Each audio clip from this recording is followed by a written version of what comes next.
Rends les 40 000 $ que ton fils a pris ou reste dehors, a dit papa, en tenant la porte. Ma sœur a ajouté, ma fille l'a vu près du coffre-fort. Nous étions tous d'accord. J'ai souri, j'ai déposé les relevés bancaires et le contrat de location de sa voiture sur la table. 5 minutes plus tard, et appelé son mari est sorti. Je m'appelle Paisley Hartman. J'ai 36 ans. Pour gagner ma vie, je cherche la vérité cachée dans les chiffres.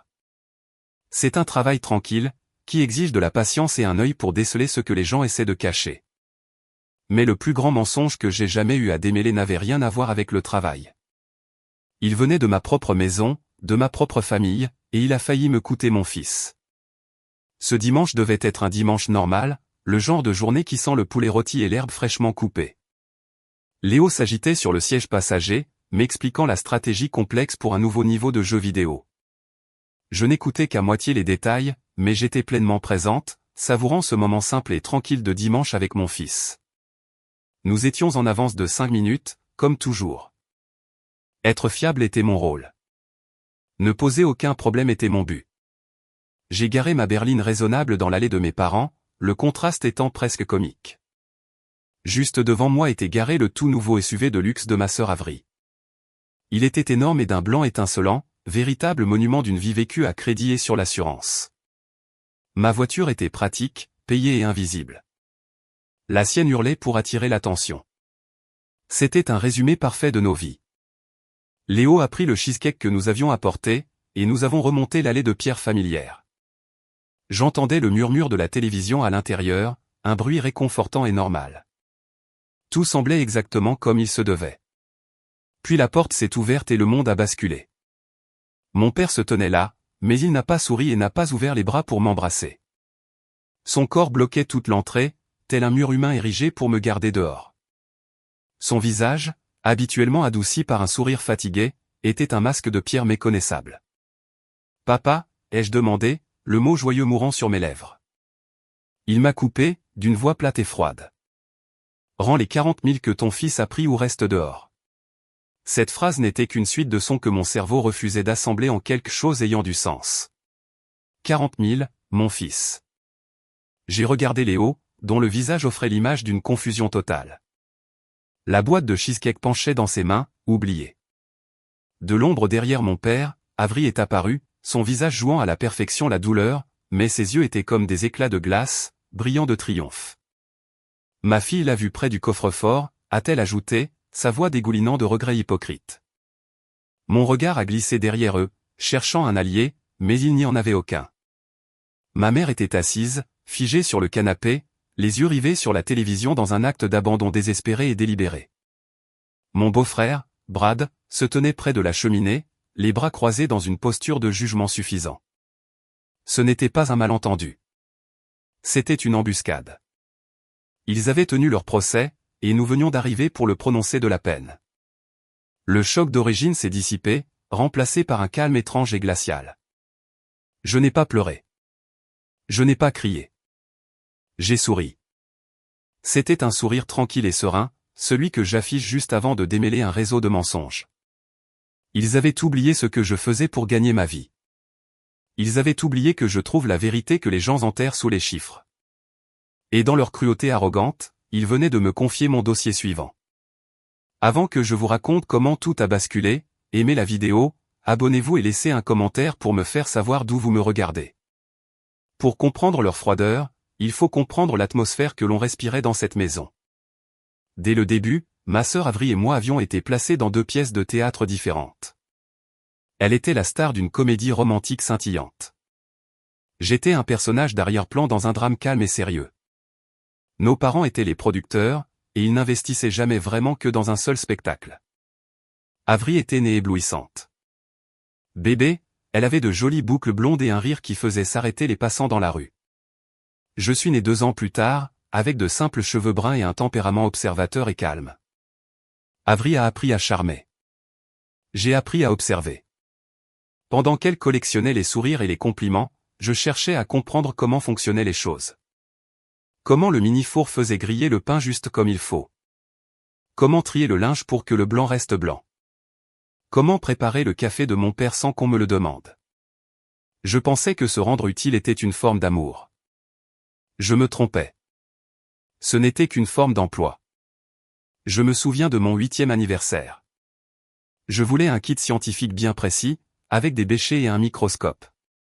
Je l'avais entouré dans le catalogue pendant des mois. Ce matin-là, j'ai ouvert mes cadeaux et j'ai trouvé un nouvel aspirateur pour ma chambre et une collection d'encyclopédies pour adultes. C'est important d'être pratique, Paisley, m'avait dit ma mère en souriant. Et de garder ton espace propre. Le 10e anniversaire d'Avery, 2 mois plus tard, fut une autre histoire. Elle voulait un poney. Elle n'a pas eu de poney, mais elle a eu une fête immense et élaborée avec un magicien, un château gonflable et une poupée sur mesure qui lui ressemblait trait pour trait. Elle a eu de la magie. J'ai eu des corvées. Le prix était pris. Les désirs d'Avery étaient traités comme des besoins. Mes besoins étaient traités comme des inconvénients. L'exemple le plus marquant, celui qui reste gravé dans ma mémoire comme une cicatrice, est l'accident de voiture. J'avais 16 ans. Avery en avait 18 et venait d'obtenir son permis. Il lui était interdit de conduire la nouvelle berline de mon père, sa fierté et sa joie. Et pourtant, un vendredi soir, ses amis l'ont appelé. Il y avait une fête. Elle m'a supplié de la couvrir. Juste pour 1 heure, Paisley, je reviens tout de suite. Dis-leur que je suis dans ma chambre avec un mal de tête. Je détestais mentir, mais je détestais encore plus l'idée de voir le visage brisé d'Avery. Alors, j'ai accepté.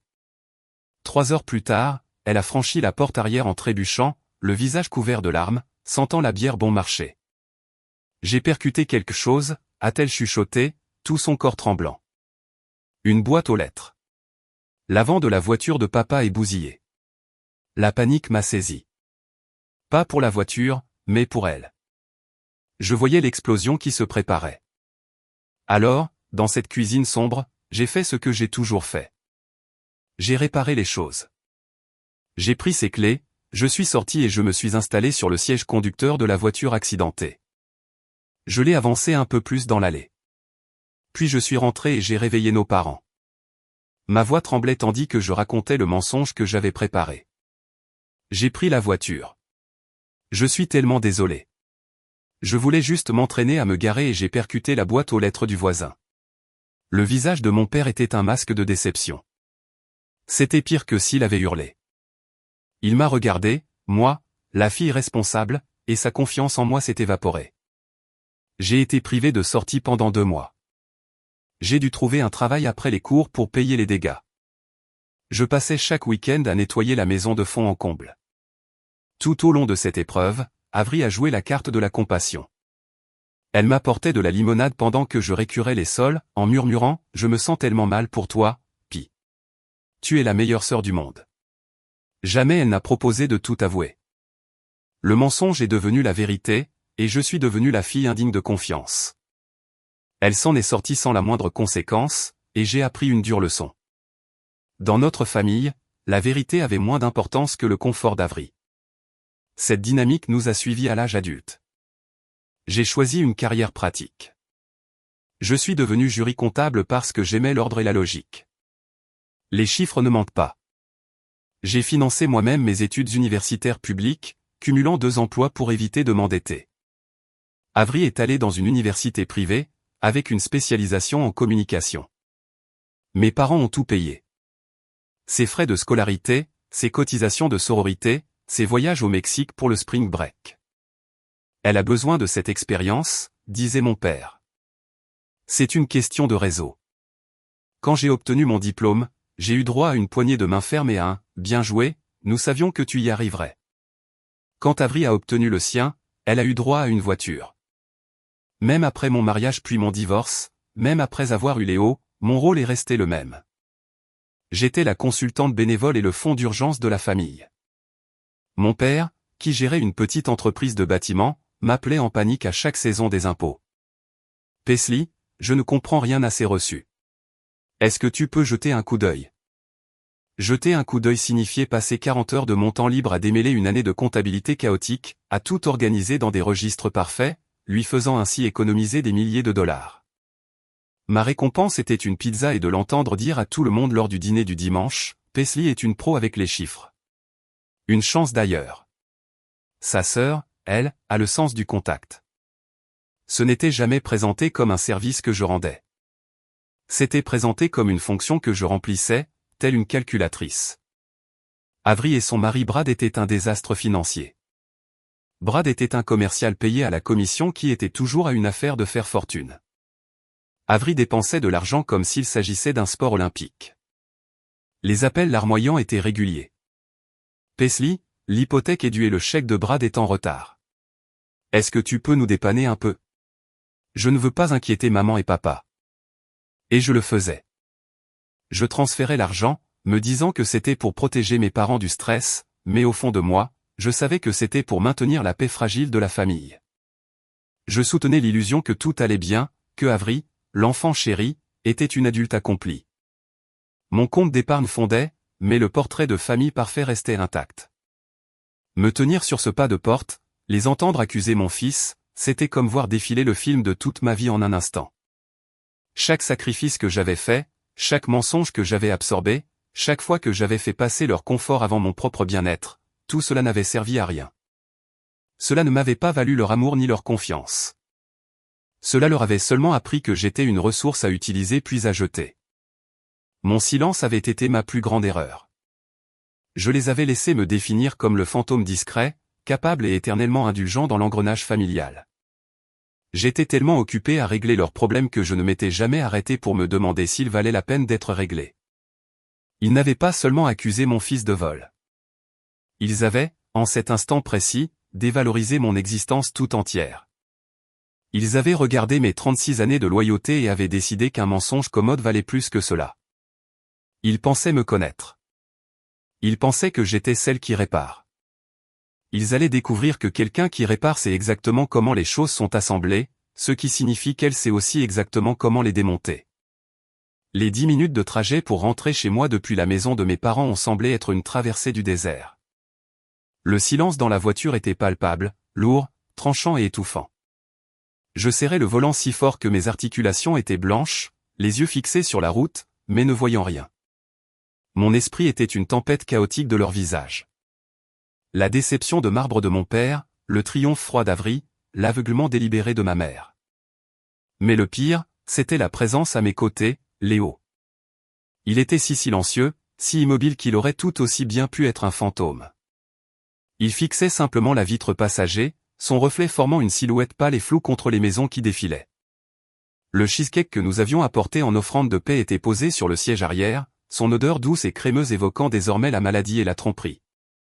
C'était un objet bêtement joyeux dans un monde soudain devenu sombre et hideux. Quand nous nous sommes engagés dans notre propre allée, la vue familière de notre petite maison bien rangée ne m'a apporté aucun réconfort.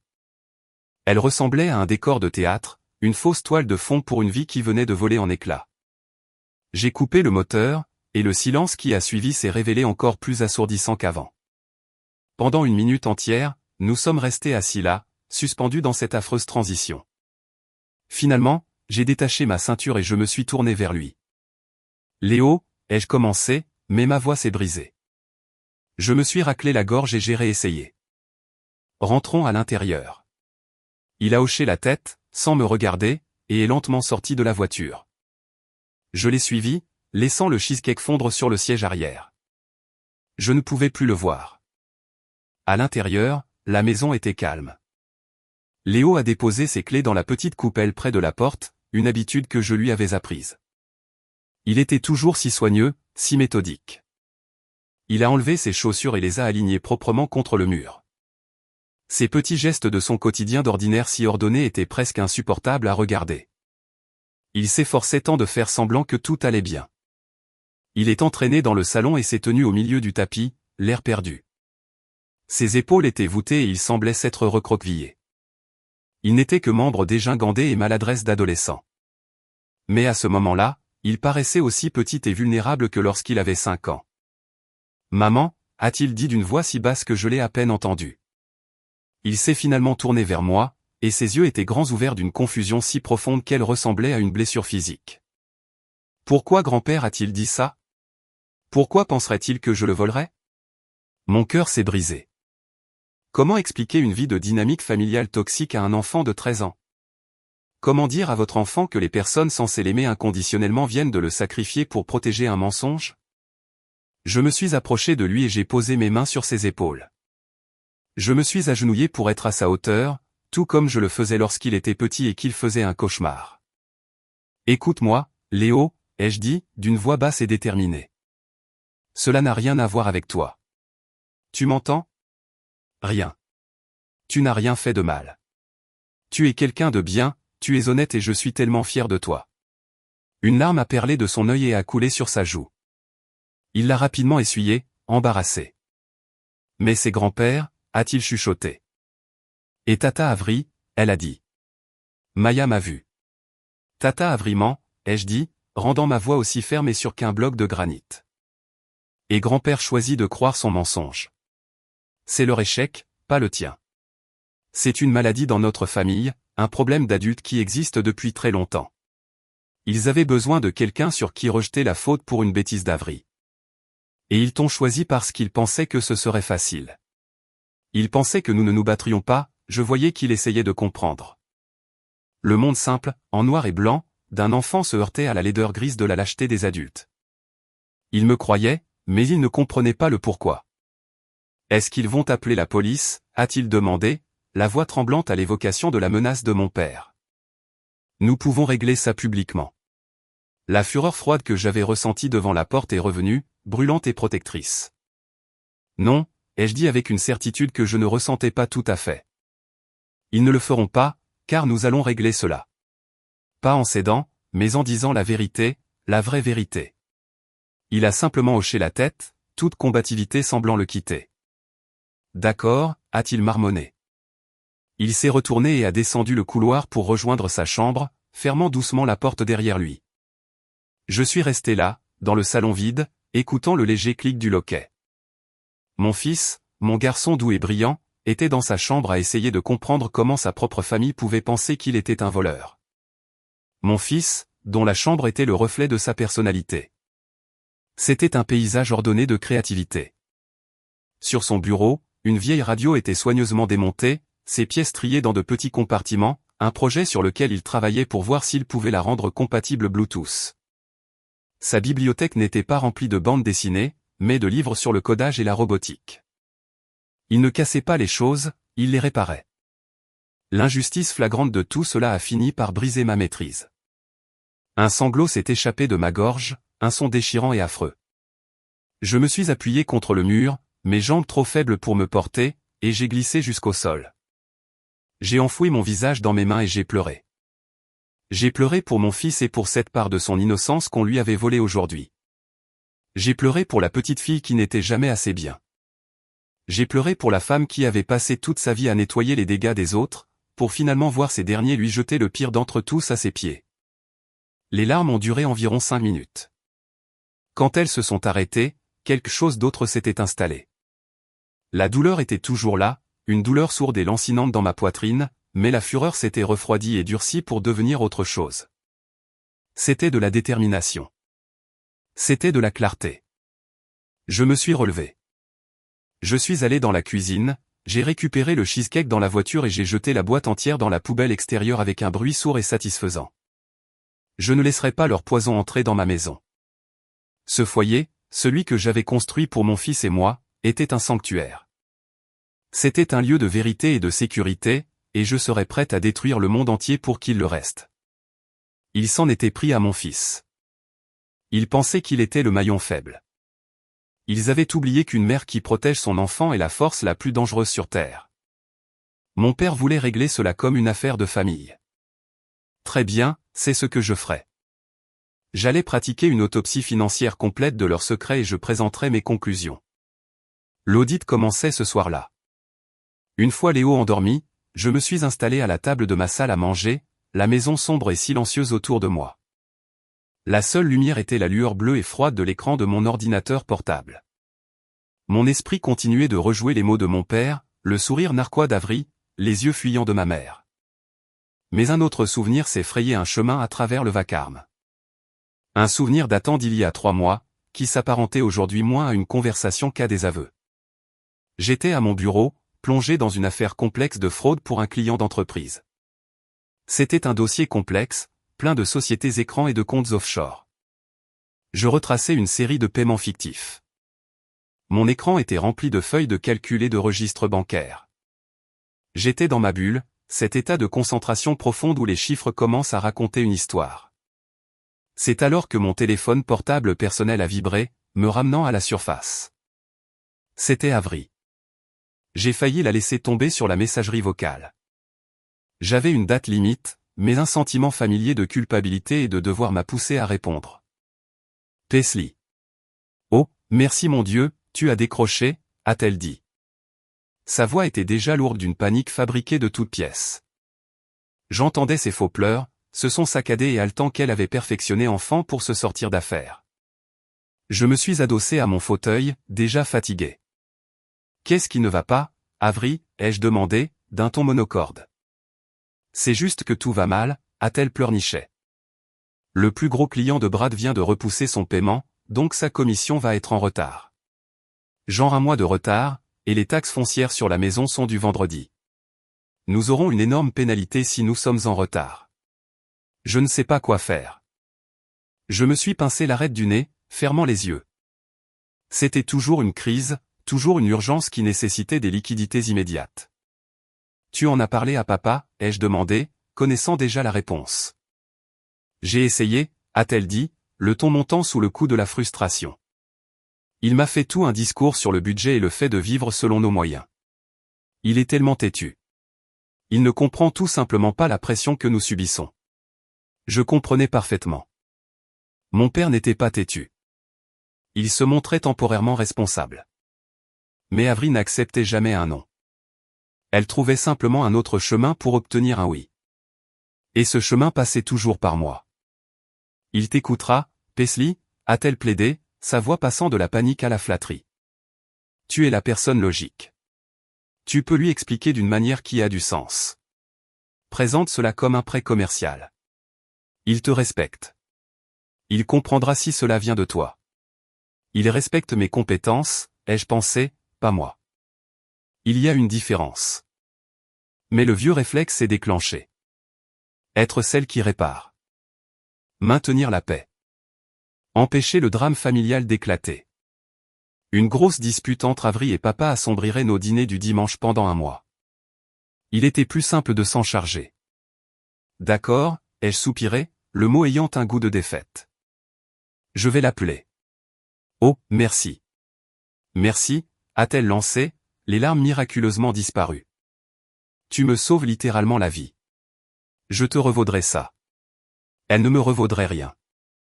C'était moi qui payais la facture. Le coup d'être la personne responsable consistait à encourager celle qui était irresponsable.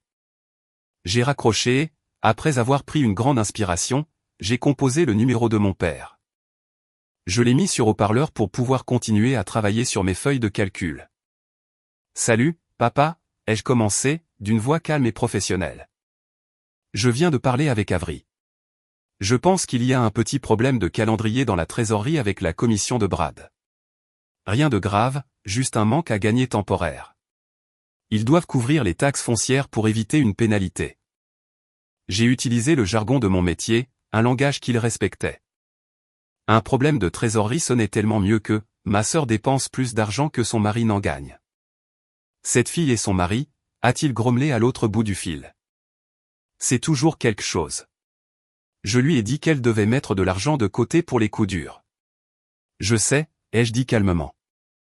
Et c'est un bon conseil.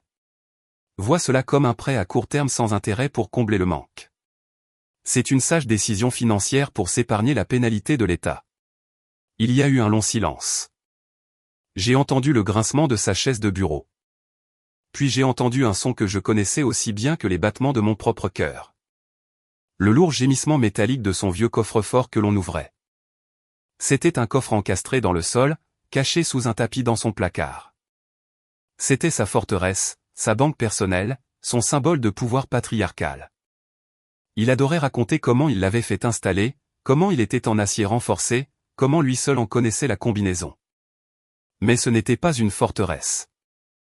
C'était une béquille. C'était l'outil qu'il utilisait pour sauver sa fille préférée, lui permettant de jouer les héros tout en évitant toute confrontation réelle avec ses problèmes. D'accord, a-t-il dit avec un lourd soupir. Dis-lui de passer. Mais dis-lui bien que c'est la dernière fois, Paisley. Je suis sérieux. Il n'était pas sérieux. Nous le savions tous les deux. Je lui dirai, papa.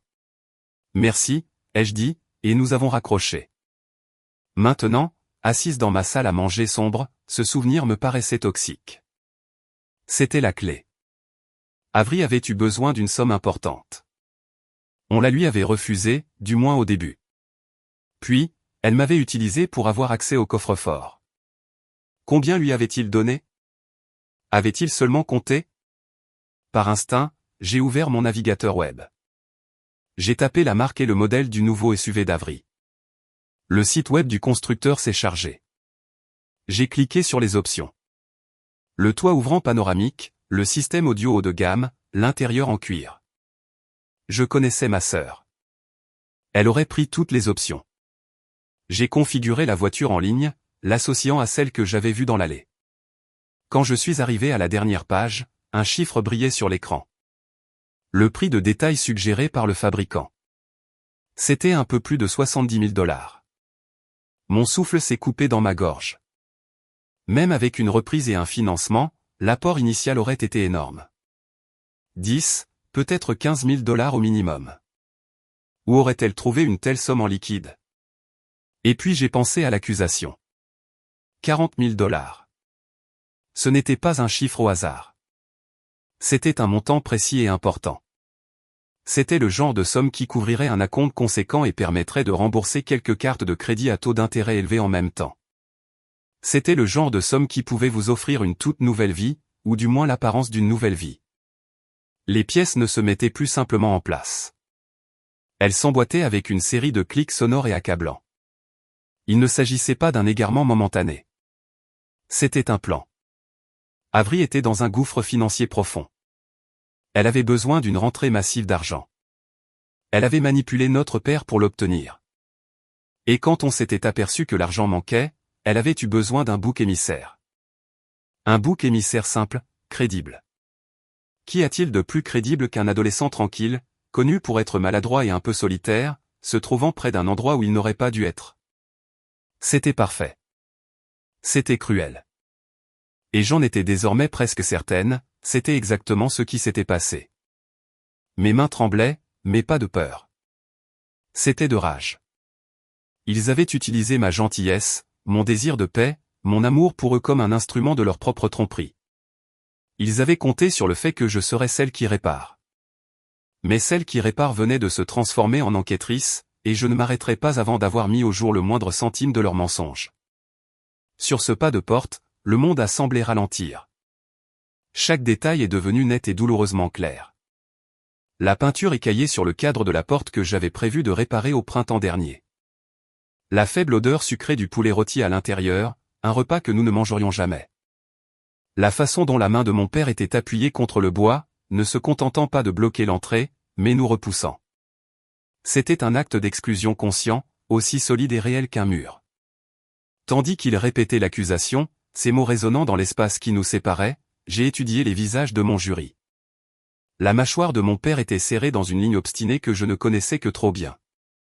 C'était son expression, j'ai pris ma décision, celle qui signifiait qu'aucune logique ni raison ne pourrait entamer sa certitude. Ce n'était pas un homme en quête de vérité. C'était un homme appliquant un verdict. Et Avery. Ma sœur se tenait légèrement derrière lui, guettant comme une enfant malveillante cachée derrière les jambes de son père. Mais il n'y avait aucune peur dans ses yeux. Il y avait une assurance suffisante, étincelante. Elle avait préparé la scène, prononcé ses répliques, et regardait maintenant le dernier acte tragique se dérouler exactement comme elle l'avait prévu. J'ai vu l'ombre d'un sourire sur ses lèvres avant qu'elle ne se reprenne et ne compose un visage de profonde et douloureuse inquiétude. C'était une performance magistrale. Elle pleurait la perte d'une relation qu'elle venait délibérément de détruire. Ma mère était le pire. Elle était assise sur le canapé, le dos tourné vers nous, la tête penchée vers le bruit assourdissant d'un jeu télévisé. Elle était si immobile qu'elle aurait pu être une statue d'ignorance volontaire. Chaque muscle de son corps criait son refus de participer, de voir, de défendre. Son silence n'était pas neutre. C'était une approbation. En détournant le regard, elle votait avec eux. Elle choisissait sa paix confortable plutôt que la douleur de sa fille et l'honneur de son petit-fils. Brad, le mari d'Avery, se tenait là, les bras croisés, dégageant une sorte d'hostilité passive. C'était un homme faible, un homme qui suivait sa femme en toutes choses. Sa présence n'était qu'un corps de plus de leur côté du champ de bataille, une voix supplémentaire dans le cœur dressé contre nous. Toute une vie à ravaler mes sentiments, à être le calme dans leur tempête, m'avait préparé à cet instant. Il s'attendait à des larmes. Il s'attendait à des crises d'hystérie. Il s'attendait à une dispute hurlante qu'il pourrait ensuite utiliser comme preuve de mon instabilité. Je ne leur donnerai rien de tout cela. J'ai senti le petit corps de Léo pressé contre mon flanc. Il tremblait. Ce garçon innocent qui croyait encore en la bonté fondamentale des gens se voyait montrer ce qu'il y avait de pire par son propre sang. C'est cela qui m'a fait basculer. Pas ma propre douleur, mais la sienne. Ce fut son petit chuchotement blessé qui changea tout. Maman, je n'ai pas fait ça. Cette phrase simple, prononcée d'une voix pleine de douleur et de confusion, a été comme une tige d'acier se dressant le long de ma colonne vertébrale. C'était mon ancrage dans le chaos tourbillonnant de leurs mensonges. C'était la seule vérité dans une pièce chargée de tromperies. J'ai posé ma main sur son épaule, promesse physique qu'il n'était pas seul, que j'étais son bouclier. Je sais, ai-je dit, et ma voix n'était pas celle de la Paisley douce et accommodante qu'il connaissait. C'était la voix d'une mère. Elle était basse, stable et indomptable. J'ai levé la tête et j'ai regardé mon père droit dans les yeux.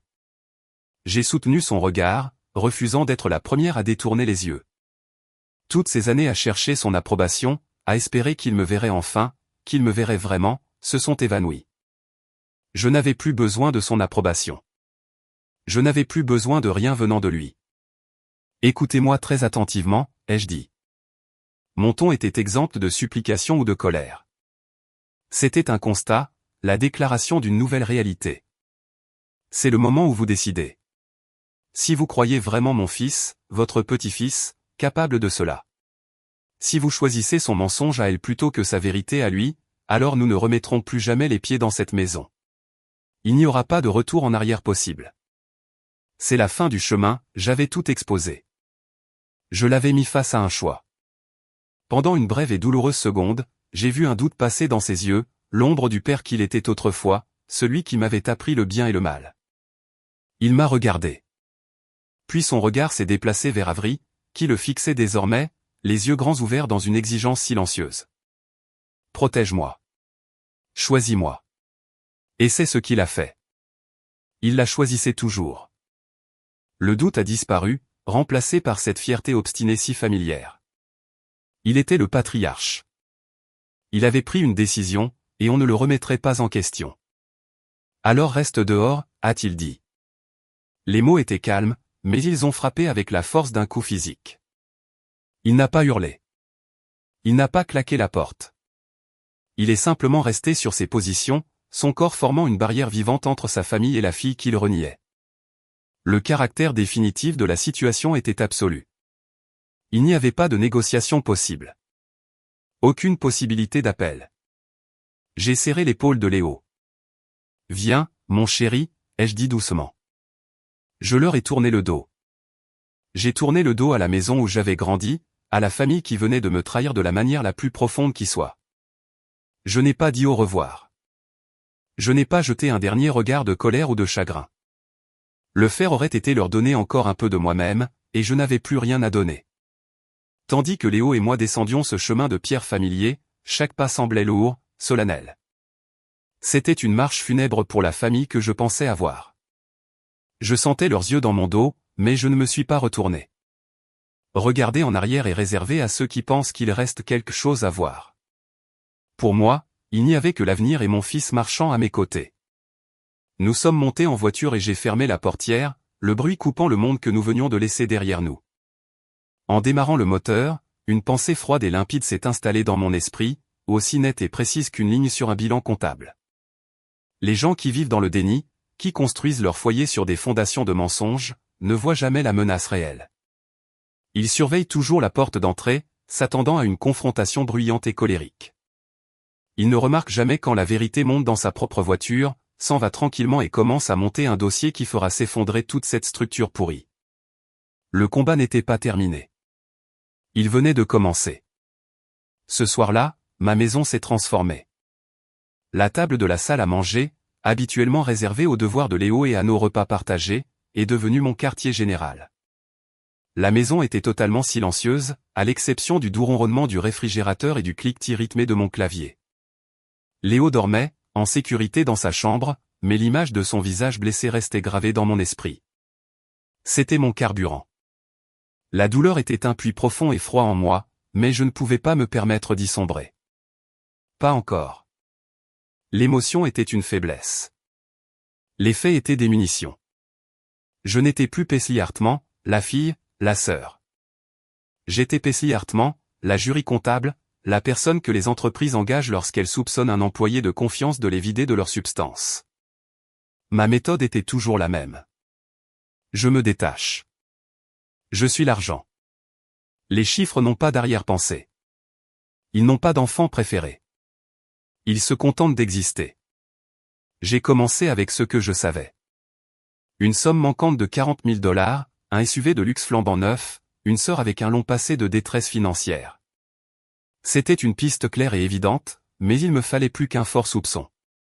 J'avais besoin d'une chaîne de preuves si incontestable que ni la fierté obstinée de mon père ni l'aveuglement volontaire de ma mère ne pourraient la réfuter.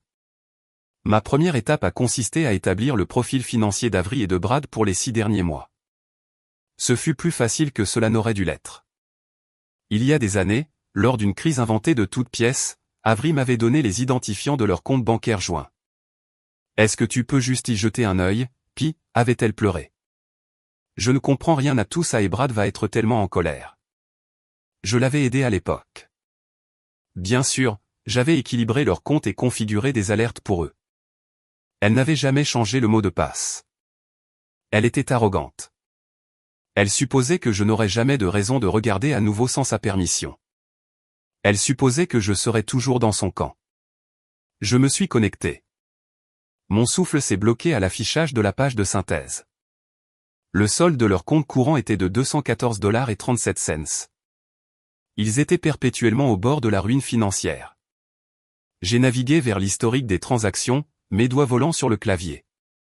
J'ai paramétré la période sur les 90 derniers jours et j'ai commencé à faire défiler. C'était un océan de rouge. Des frais de découvert, des pénalités de retard, des dizaines d'achats dans des magasins de vêtements haut de gamme et des restaurants coûteux. Ils vivaient une vie qu'ils ne pouvaient pas s'offrir, une transaction à la fois. But he wasn't looking for their spending habit. He was looking for cash, large sum of it. He sorted the transaction by deposit. There were Brad's commission check, sporadic and inconsist. And then he saw them. Le premier daté d'il y a 7 semaines. Un dépôt en espèces de $5 000. C'était un chiffre curieux, un chiffre rond. Les gens déposent rarement exactement $5 000 en espèces à moins que cela ne provienne d'une source spécifique. 2 semaines après cela, un autre dépôt de $7,500. Puis un autre. Une semaine plus tard, $4,000. Ils étaient échelonnés, irréguliers, comme pour éviter de créer un schéma. Mais pour moi, l'absence de schéma constituait le schéma. Ce n'était pas des revenus. C'était autre chose. Mon esprit tournait à toute vitesse. Mon père était méticuleux, mais d'une manière démodée. Il n'utilisait pas de logiciel. Il tenait un petit registre relié en cuir dans le tiroir de son bureau, où il notait chaque retrait du coffre-fort. Il appelait cela « faire le point du coffre ». Il le faisait à des moments aléatoires, dès qu'il se sentait inquiet pour l'argent. Il m'avait dit un jour, « Ça me calme de voir que c'est là. » Je me suis souvenu d'un appel de ma mère il y a environ un mois. « Ton père est de mauvaise humeur » avait-elle soupiré, « il tourne en rond, il fait encore le point du coffre. » L'économie l'inquiète. J'ai affiché un calendrier et j'ai commencé à croiser les dates. Le dépôt de $7,500 sur le compte d'Avril avait été effectué un lundi. Le samedi précédent, d'après ma mère, correspondait au moment où mon père était de mauvaise humeur. C'était un lien, mais cela restait circonstanciel. Il me fallait du solide. Le SUV était la pièce maîtresse. Un tel véhicule ne s'achète pas avec une série de petits dépôts en espèces. Il y avait forcément eu un apport initial important. J'ai ouvert un nouvel onglet de navigation et j'ai cherché le plus grand concessionnaire Lexus de la région de mes parents. Leur site web était rutilant et institutionnel. Dans leur section témoignages, j'ai trouvé ce que j'espérais, la photo d'un couple rayonnant debout à côté d'une nouvelle voiture. Le concessionnaire publiait souvent ces photos sur ses pages de réseaux sociaux. Je suis allé sur leur page Facebook. J'ai remonté leurs publications semaine après semaine. C'était un coup de poker, mais Avery adorait les projecteurs, elle ne laisserait jamais passer une occasion de documenter son succès. Et elle y était, datée d'il y a 8 semaines, une photo d'Avery et de Brad, souriant de toutes leurs dents, debout à côté d'un SUV blanc étincelant, identique à celui de l'allée. La légende était d'une gaieté écœurante. Félicitations à Brad et Avery Hartman pour leur magnifique nouvelle Lexus RX 350. Bienvenue dans la famille. Mon cœur battait la chamade maintenant. J'ai cliqué sur la photo.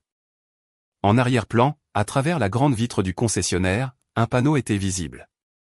C'était un panneau promotionnel pour un événement de financement, et la date y figurait. La photo avait été prise un vendredi. Le lundi suivant, le premier dépôt important en espèces apparaissait sur leur compte bancaire. C'était le point d'ancrage. J'avais désormais une chronologie, mais il me fallait encore relier l'argent liquide au coffre-fort de mon père. C'était le chaînon manquant. Puis, je me suis souvenu d'autre chose. Il y a environ 1 an, il y avait eu quelques petits cambriolages dans le quartier de mes parents. Mon père, obsédé par la sécurité, avait acheté un ensemble de caméras de sécurité à détection de mouvement. Il avait eu du mal à configurer l'application sur son téléphone. Devinez qui il avait appelé pour l'aider. J'avais installé le système pour lui. J'avais configuré les caméras, défini les zones de détection de mouvement et relié le tout à une application sur son téléphone et sa tablette. J'avais également, par précaution, lié le compte à ma propre adresse email. Juste au cas où tu oublierais le mot de passe, papa, lui avais-je dit. Il ne m'avait jamais retiré l'accès. Il avait complètement oublié ce détail. Mes mains tremblaient tandis que j'ouvrais l'application sur mon ordinateur portable. Je me suis connecté avec mes identifiants. Le système était actif. Je pouvais voir le flux en direct de la caméra du Porsche, de l'allée, de la porte arrière, et une autre encore, celle que je cherchais. Il y avait une petite caméra discrète orientée vers le couloir principal, celui qui menait à la chambre principale. Il avait voulu pouvoir voir si quelqu'un se dirigeait vers leur chambre la nuit. L'application stockait les enregistrements déclenchés par le mouvement dans le cloud pendant 90 jours. Mon cœur cognait contre mes côtes comme un tambour. J'ai navigué vers l'historique des événements et j'ai défini la plage de dates en commençant par la veille de l'achat du SUV. J'ai commencé à faire défiler les clips vidéo. Ils ne duraient pour la plupart que quelques secondes. Ma mère marchant dans le couloir avec du linge. Mon père se dirigeant vers la cuisine pour un encas nocturne. Ma nièce Maya passant en courant avec un jouet. J'ai avancé pas à pas, heure par heure, jour par jour. C'était fastidieux. Mes yeux me brûlaient à force de fixer l'écran. J'ai enchaîné les cafés, la caféine aiguisant ma concentration. Et puis je l'ai trouvé. L'horodatage remontait à 2 mois, un mardi après-midi. Je savais que mon père était à sa réunion du Rotary Club et ma mère à son club de lecture. Le clip durait 34 secondes. La vidéo montrait le couloir vide. Puis une silhouette est apparue par la gauche, en provenance du salon. C'était Avery. Elle marchait rapidement, presque furtivement. Elle a jeté un coup d'œil par-dessus son épaule, vers le couloir vide, comme pour s'assurer que personne n'était là. Dans sa main droite, elle serrait une épaisse enveloppe bancaire blanche, du genre de celles utilisées pour les espèces. Elle a disparu dans la chambre principale au bout du couloir. 20 secondes plus tard, elle a réapparu. Ses mains étaient vides. Elle a redescendu le couloir et est sortie du cadre. J'ai visionné le clip encore et encore, puis une 4e fois. C'était bien elle. Il n'y avait aucun doute. Elle était dans la maison alors que personne d'autre n'y était. Sortant de la chambre où se trouvait le coffre-fort, quelques instants après avoir tenu une enveloppe d'espèces. J'ai fait une capture d'écran, une image fixe, nette et parfaite, de ma sœur prise sur le fait. Je l'ai enregistré sur mon bureau. J'ai passé le reste de la nuit et toute la journée suivante à tout rassembler. J'ai téléchargé les relevés bancaires d'Avry et j'ai surligné chaque dépôt d'espèces suspect. J'ai imprimé la photo datée de la page Facebook du concessionnaire Lexus. J'ai imprimé une copie de l'annonce de vente du SUV montrant sa valeur élevée. J'ai imprimé la capture d'écran de la caméra de surveillance. J'ai placé chaque élément de preuve dans sa propre pochette transparente, puis dans un dossier cartonné distinct. J'ai tapé des étiquettes pour chacun d'eux, les mains désormais stables. Pièce A, relevé bancaire, Avry et Brad Hartman, pièce B, documentation d'achat du véhicule, pièce C, chronologie des dépôts d'espèces, pièce D, images de surveillance. Quand j'ai eu terminé, le soleil se levait. J'ai empilé les dossiers proprement et les ai placés dans une petite boîte d'archives en carton solide. Elle ressemblait en tout point aux boîtes que j'apportais à mes clients lorsque je présentais les conclusions d'un audit. J'éprouvais un calme profond et glacial. La tempête émotionnelle était passée. Il ne me restait que la froide et dure certitude des chiffres. Je ne retournais pas chez mon père pour plaider ma cause. I wasn't going to yell or cry. J'allais présenter mes conclusions. J'allais leur montrer la vérité qu'ils avaient décidé d'ignorer, et elle serait irréfutable. Le mercredi soir semblait être le calme avant la tempête. Une lourdeur artificielle flottait dans l'air tandis que je me rendais chez mes parents. J'avais appelé mon père plus tôt dans la journée, d'une voix posée et vide d'émotion. J'ai des informations concernant l'argent manquant, avais-je dit. Je pense qu'il est important que toi, maman, Avry et Brad soyez tous présents. Je serai là à 19h. Il avait grommelé un assentiment, un son mêlé de surprise et de méfiance. Il s'attendait probablement à ce que je revienne en suppliant qu'on me pardonne, peut-être avec un plan de remboursement ridicule pour rendre de l'argent que nous n'avions jamais pris. Il ne s'attendait pas à cela. La boîte d'archives était posée sur le siège passager à côté de moi. C'était mon bouclier et mon épée. À l'intérieur, ce n'était pas de simples feuilles de papier. C'était la vérité. C'était l'histoire de leur trahison racontée dans le langage propre et irréfutable des dates, des heures et des dollars. Je ressentais un étrange sentiment de détachement, comme si je me rendais à une réunion professionnelle et non à une confrontation qui allait soit blanchir le nom de mon fils, soit briser ma famille pour toujours. La douleur était toujours là, bruit de fond sous la surface, mais ma concentration était totale. Je me suis garé dans la rue cette fois, pas dans l'allée. C'était un petit geste de mise à distance, une déclaration montrant que je ne faisais plus partie du premier cercle. J'ai remonté le sentier, le poids de la boîte me paraissant solide et rassurant entre mes mains. Mon père a ouvert la porte avant que je ne frappe. Il avait l'air fatigué, le visage marqué par de nouvelles rides de stress. En voyant la boîte, ses yeux se sont plissés. « C'est quoi tout ça ?» a-t-il demandé, d'une voix rauque. Mes conclusions, ai-je répondu simplement, et je l'ai dépassé pour entrer dans le salon. Le décor était planté comme un tableau sinistre. Ma mère était assise sur le bord du canapé, triturant un mouchoir dans ses mains. Avry était installé dans un fauteuil, s'efforçant d'afficher un air d'indifférence ennuyé, mais la tension de ses épaules la trahissait. Elle portait un chemisier en soie coûteux, une armure pour la bataille qu'elle pensait avoir déjà gagnée. Brad était assis à côté d'elle, faisant défiler sans fin des contenus sur son téléphone, un homme s'efforçant de se rendre invisible. Personne ne m'a salué. L'atmosphère était chargée de rancœur. Je n'ai pas attendu qu'on m'invite. Je me suis avancé vers la grande table basse au centre de la pièce et j'y ai posé la boîte d'archives avec un bruit sourd et ferme. Ce bruit les a tous fait tressaillir. Avant que quiconque ne dise quoi que ce soit, ai-je commencé, ma voix claire et posée coupant le silence, je veux être très clair. Ceci n'est pas une discussion. Ce n'est pas une négociation. Je suis ici pour vous présenter des faits. Ce que vous en ferez dépend de vous. J'ai ouvert la boîte et j'ai sorti le premier dossier étiqueté, pièce A. Je l'ai ouvert et j'ai étalé les relevés bancaires imprimés sur la table, face à eux. Voici les relevés bancaires d'Avry et de Brad pour les 3 derniers mois, ai-je dit, de la voix la plus neutre possible, comme si je lisais un bulletin météo. Comme vous pouvez le voir, ils fonctionnent avec un déficit financier important depuis un certain temps. De nombreux frais de découvert, des pénalités de retard, une situation très précaire. Brad a levé les yeux de son téléphone, le visage rouge de colère. Tu n'as aucun droit. J'ai tous les droits, les jeux coupés, le regard inflexible. Vous en avez fait mon affaire quand vous avez accusé mon fils d'être un voleur pour couvrir vos traces. J'ai laissé un silence s'installer avant de poursuivre. J'ai pris le dossier suivant. Pièce B, achat de véhicule. J'ai posé la photo de la page Facebook du concessionnaire. Le visage souriant d'Avril est fixé. Voici la nouvelle Lexus. Elle a été achetée il y a 8 semaines. Une voiture avec un prix de vente conseillé de plus de 70 000 $. Un achat conséquent pour un couple qui a 200 $ sur son compte courant. Avril a ricané, un son sec et nerveux. Nous avons eu une excellente offre de financement et nous avons utilisé nos économies pour l'apport. Parlons de cet apport, ai-je dit, passant au dossier suivant. Pièce C, chronologie des dépôts d'espèces. J'ai présenté un tableau que j'avais créé. D'un côté figurait une liste de dates. De l'autre, une liste des dépôts d'espèces effectués sur leur compte. C'est curieux pour vos économies, Avril.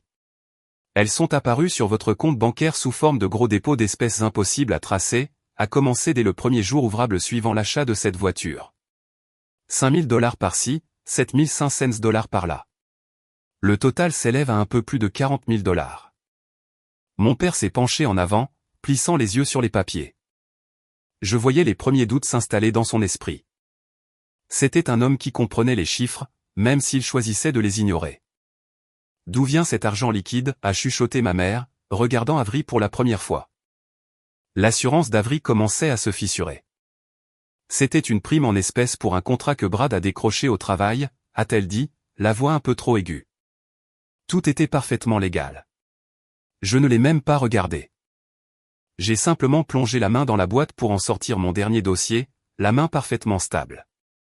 C'était le coup de grâce.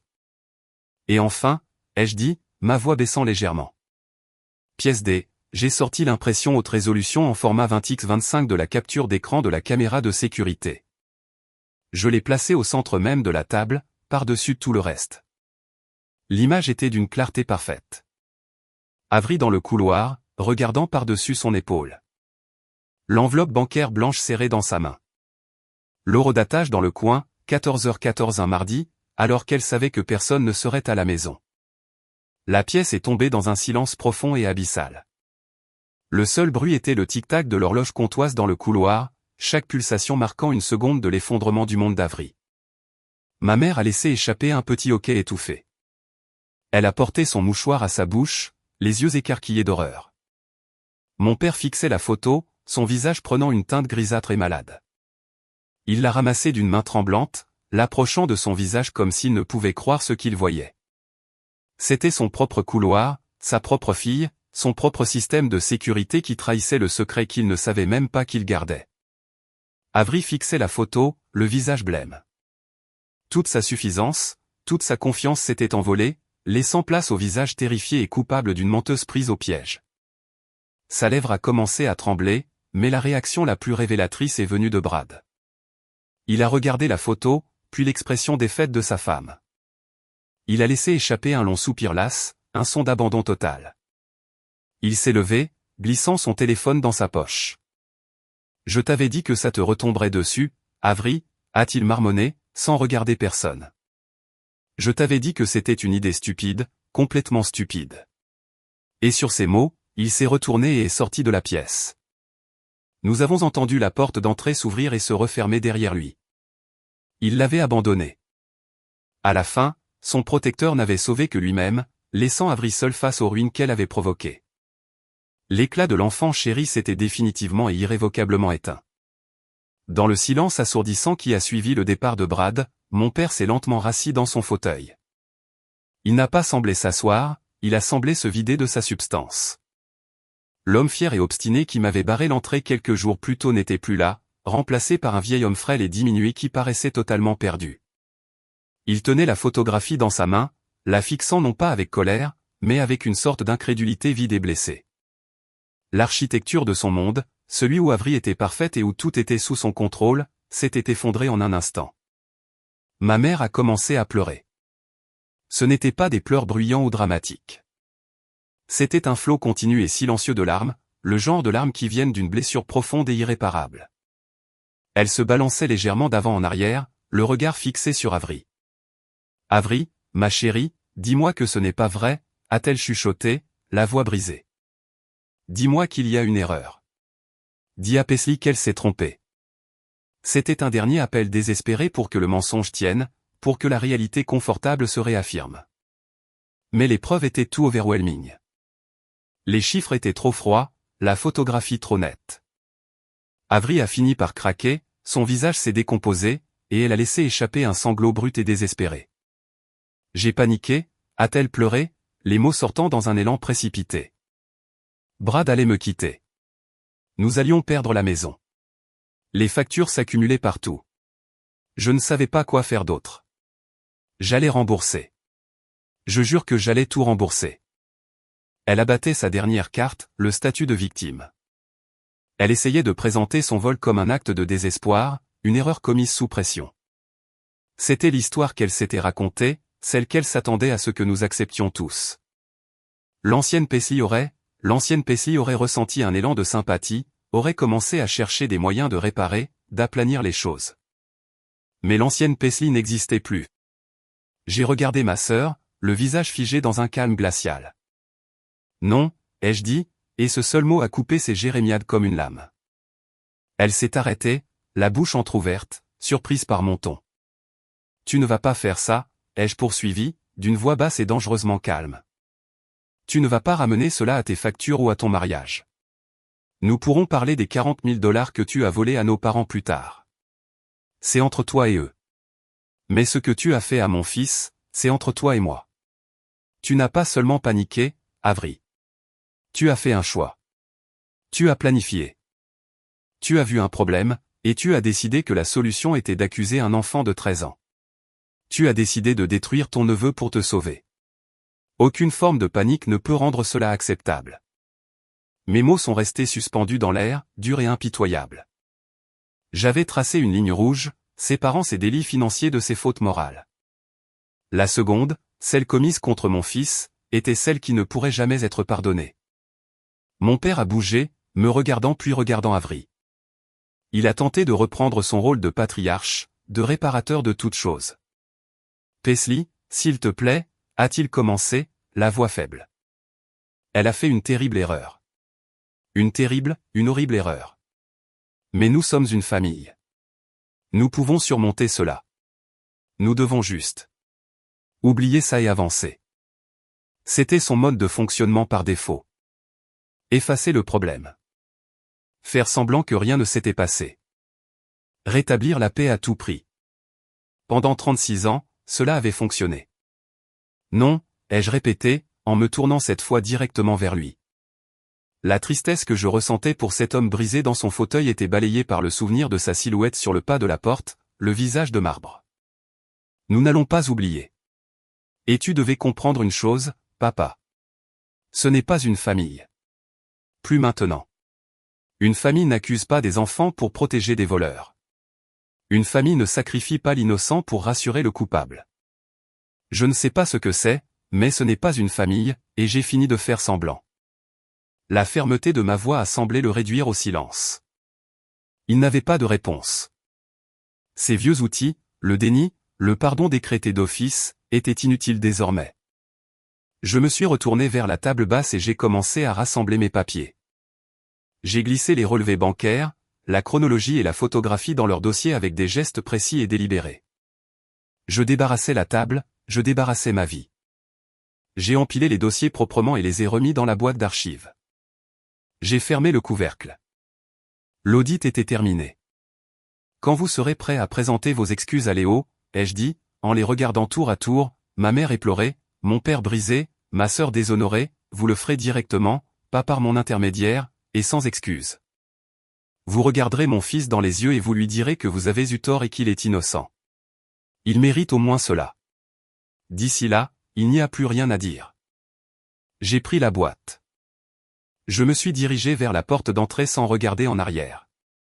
Ma main était sur la poignée quand je me suis arrêté. J'ai pensé à la façon dont il avait tenu la porte pour faire barrage. J'ai tourné la poignée, ouvert la porte et je suis sorti dans la fraîcheur de la nuit, mais je ne l'ai pas refermée derrière moi. Je l'ai laissée grande ouverte. Je voulais qu'ils restent assis là, dans leur salon dévasté, avec les preuves de leurs mensonges étalées sur la table. Je voulais qu'ils sentent le courant d'air. Je voulais qu'ils voient l'espace sombre et vide où je me trouvais autrefois, cet espace qu'ils avaient eux-mêmes créé. Ce n'était pas un geste d'espoir, une façon de leur laisser une issue pour revenir. C'était une affirmation. J'étais dehors, dans le monde, dans la vérité, et je laissais la porte ouverte pour qu'ils puissent voir exactement ce avec quoi ils avaient choisi de s'enfermer. Le désordre, les mensonges et eux-mêmes. Les semaines qui ont suivi la confrontation ont été marquées par un silence profond et troublant. Le grondement constant de l'anxiété qui avait été le fond sonore de ma vie s'était tu. Il n'y avait plus d'appels paniqués le dimanche matin de ma mère essayant d'aplanir une dispute entre Avri et papa. Plus de SMS larmoyants d'Avri en milieu de semaine pour demander un prêt ou un service. Le silence qu'il laissait était immense. Au début, cela a ressemblé à une amputation. Je me surprenais à consulter mon téléphone, mon corps étant encore conditionné à attendre la prochaine crise. Mais au fil des jours, puis des semaines, le silence a commencé à changer. Ce n'était plus un espace vide, mais un espace paisible. C'était le son de ma propre vie, sans interruption. J'ai commencé à remarquer des détails que je ne voyais pas auparavant. La façon dont le soleil du matin traversait en biais le sol de notre cuisine. Le rire si particulier et un peu bête de Léo lorsqu'il regardait son youtubeur préféré. Le goût de mon café matinal savouré lentement, sans cette boule d'angoisse à l'estomac. Léo et moi avons construit notre propre monde dans ce calme. Nous n'avons pas reparlé de ce qui s'était passé. Nous n'en avions pas besoin. La blessure était là, mais nous étions déterminés à ne pas la laisser nous définir. Nous nous sommes concentrés sur nous. Nous faisions des marathons de films le vendredi, accumulant les couvertures sur le canapé et dînant de pop-corn. Nous faisions de longues promenades dans le parc le samedi, parlant de tout et de rien. De l'école, des jeux vidéo, de l'avenir. Nous avons recommencé à jouer aux échecs, un jeu que mon ex-mari lui avait appris. Il devenait bon et, pour la première fois, il m'a battu. Le regard de fierté tranquille sur son visage a été un baume pour mon âme. Je l'observais attentivement, guettant les signes de séquelles. Il était plus réservé qu'auparavant, un peu moins prompt à faire confiance. Une couche de son innocence d'enfant s'était envolée, et c'était un chagrin que je gardais pour moi. Mais il était aussi plus fort, plus sûr de lui. Il avait affronté la pire des trahisons et s'en était sorti avec son intégrité intacte, farouchement protégé par sa mère. Notre lien, déjà fort, s'était transformé en quelque chose d'indestructible. Nous formions une équipe. Un après-midi, environ un mois après la confrontation, je travaillais à la table de la salle à manger quand la sonnette a retenti. Mon corps s'est crispé instantanément. Nous n'attendions personne. J'ai regardé par le Judas et mon cœur a manqué un battement. C'était Avri. Elle était seule. Elle semblait différente, plus petite. Elle ne portait pas sa tenue habituelle de vêtements coûteux et parfaitement coordonnés. Elle portait un simple jean et un sweatshirt gris. Ses cheveux étaient attachés en une queue de cheval désordonnée et elle n'était pas maquillée. Le masque de l'enfant chéri avait disparu. Il ne restait plus que ma sœur. Mon premier réflexe a été de laisser la porte verrouillée, de faire semblant de ne pas être là. Je n'étais pas prête pour cela. Je ne voulais pas de cela. Mais j'ai regardé derrière elle et j'ai vu Léo, qui avait entendu la sonnerie et pointait le nez depuis le couloir, l'air curieux. Je ne pouvais pas lui montrer de la peur ou de la colère. Je devais lui montrer de la force. J'ai pris une profonde inspiration et j'ai ouvert la porte. « Bonjour, Avri », ai-je dit. Ma voix était neutre, plate. Elle refusait de croiser mon regard. Elle fixait le paillasson, passant d'un pied sur l'autre. Elle tenait un sac en papier d'une boulangerie locale. « Salut, Paisley », a-t-elle marmonné. J'ai apporté des muffins pour Léo. Ceux aux myrtilles qu'il aime bien. C'était un geste si ordinaire, si normal que cela en devenait bizarre. Léo est là, ai-je dit, en gardant la main sur la porte. Je ne l'ai pas invitée à entrer. Elle a semblé rassembler un peu de courage et a fini par lever les yeux, d'abord vers moi, puis derrière moi, là où se tenait Léo. Ses yeux étaient rouges et gonflés. Est-ce que je peux? Je peux juste lui parler une minute, a-t-elle demandé, la voix tremblante. C'était le moment, la condition que j'avais fixée, des excuses directement à lui. J'ai regardé Léo, une question silencieuse dans les yeux. C'était son choix. Il a fait un petit signe de tête presque imperceptible. Je me suis écarté de la porte, lui permettant d'entrer, mais je suis resté près d'eux, gardienne silencieuse. Elle est entrée dans l'entrée, s'arrêtant à quelques pas de Léo. L'atmosphère était chargée d'un mois de non-dit. « Salut, Léo » a-t-elle commencé, la voix enrouée. « Je suis venu ici pour te dire quelque chose de très important. » Elle a pris une inspiration tremblante. Ce que j'ai fait était mal. C'était un mensonge. Tu n'as jamais rien fait. Tu ne t'es jamais approché de ce coffre-fort. J'avais des ennuis, j'avais peur et j'ai inventé une histoire horrible. Je t'ai accusé pour me protéger. C'est la pire chose que j'ai jamais faite et c'était ma faute. Tout était de ma faute. Je suis tellement désolé. Des larmes coulaient désormais librement sur son visage. Elle ne cherchait pas à les essuyer. C'étaient des aveux bruts, dépouillés de tout artifice. Il n'y avait pas d'excuses, pas de justification, juste l'affreuse vérité. Léo écoutait, le visage impassible. Il ne semblait pas en colère. Il ne semblait pas triste. Il était simplement observateur. Il intégrait tout, analysait la situation. Après qu'elle eut fini, il est resté silencieux un long moment. Puis il a hoché la tête une fois. « D'accord » a-t-il dit. Juste ce mot. Ce n'était pas « je te pardonne ». Ce n'était pas « ce n'est pas grave ». C'était simplement d'accord. C'était un constat, un accusé de réception pour une dette réglée. Il avait reçu les excuses qui lui étaient dues. La transaction était close. Avery a semblé soulagée d'un grand poids, même si elle espérait peut-être davantage. Elle a tendu le sac de muffins. « C'est pour toi » a-t-elle répété dans un murmure. Léo a pris le sac de ses mains. « Merci » a-t-il dit poliment. Et puis il s'est retourné et est retourné dans sa chambre, fermant la porte derrière lui. Avery est resté là un moment, l'air perdu. Sa mission ici était accomplie. Elle s'est tournée vers moi, le regard suppliant. « Paisley, J'ai levé la main pour l'arrêter. C'était pour lui, Avery. C'était la première étape. Pour ce qui est de toi et moi, je ne sais pas. Je ne peux même pas y penser pour le moment. » Elle a hoché la tête, une nouvelle vague de larmes perlant dans ses yeux. « Je sais » a-t-elle chuchoté. « Brad m'a quitté. Papa. Papa ne me parle plus. Il a vendu le SUV pour se rembourser.